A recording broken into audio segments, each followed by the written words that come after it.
The problem of antibiotic resistance is real and it's getting worse. I did learn, though, there's work happening in our region aimed at trying to turn the tide. There was a time when a paper cut could turn deadly. Aww. Mothers and babies routinely died in childbirth, and the treatment for tuberculosis was fresh air. Cue the antibiotic era, starting with penicillin in 1942. Infectious diseases were squashed as the leading cause of death, and life expectancy increased by decades. Life-saving surgeries surged in success, and elective surgeries became a thing. Knee replacement surgery is unthinkable without antibiotics. Whether it's delivering a baby, it's chemotherapy, it's a knee surgery, you're at risk of infection, and if the drugs aren't working, you have a problem. We have a problem. Hospitals are starting to see some patients with infections even the strongest antibiotics can't conquer. How concerned should we be about antibiotic resistance? I think you should be very concerned. It is global, and it's not going away. You see, every time we take an antibiotic, it's like survival of the fittest. We're creating stronger, more resistant bacteria. And it's not just the pills. The vast majority of antibiotics go into agriculture. When we cram livestock together and feed them antibiotics to keep them healthy, well, their meat ends up carrying drug-resistant bacteria. And veggies? We use animal manure to fertilize crops, so that transmits drug-resistant bacteria too. When you eat those things, you could end up colonized with E. coli, for example.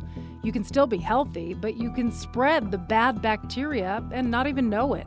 It's a very large public health problem. Some people consider this to be the public health crisis of the current century. So we all should be happy about the work you're doing here. Well, I hope so. Dr. Douglas Call. This is a DNA sequencer. And Dr. Guy Palmer lead a Washington State University team you'll be glad to know is studying bacterial resistance. All these little speckles in here are basically colonies of bacteria. Here, Dr. Call shows us two different strains of E. coli.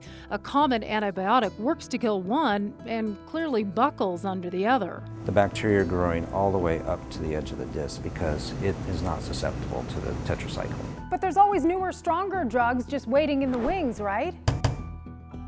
We don't have an effective antibiotics in our hand now. And we are also losing the effectiveness of the existing antibiotics.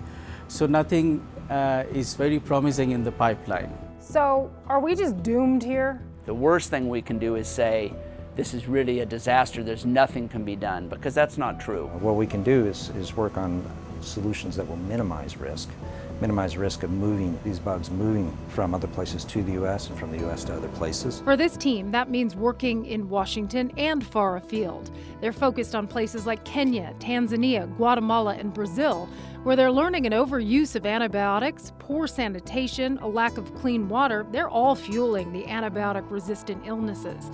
And there's a reason we want to dive into the problem in other countries. It's been said that a new emerging pathogen can go around the world in 24 hours. That's not to say it's a one-way street. The U.S. is exporting some bad bugs too. What happens in those slums can affect the resistance in our hospitals, and vice versa. It can move the other way. So the WSU team is scouting out risk factors. In Kibera, Kenya, they find germs routinely outsmarting the drugs. Those mutant bacteria flourish in sewage canals, hospitals, and livestock pens, just waiting to set up shop in people. I did not realize how big a role that sanitation and hygiene was going to play in this story. So they're recommending ways communities can put the block on bad bacteria in hospitals and in homes.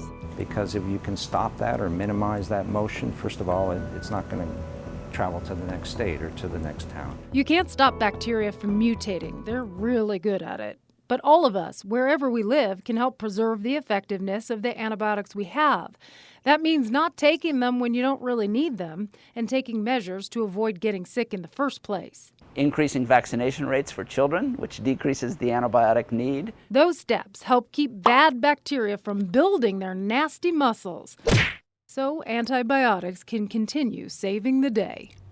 I guess the question is, how close are they to developing antibiotics that are more effective on these superbugs? Well, the experts I talked with say not close because it's not profitable for drug companies to create a new drug unless and until it's in high demand. Sure. And basically, it's not in high demand right now for the super hard strains, right? So it also takes years to create a new drug and then distribute it, like 10 years. Wow. So waiting is not an option either, but the federal government's kind of figuring that out and trying to entice drug companies to maybe start making some drugs sooner rather than later, and maybe giving them some incentive to do so. Right, it seems like it'd be a good thing to be proactive with rather than reactive, right, in this case? Yes. Oh my goodness. Absolutely. All right, thank you, Jane.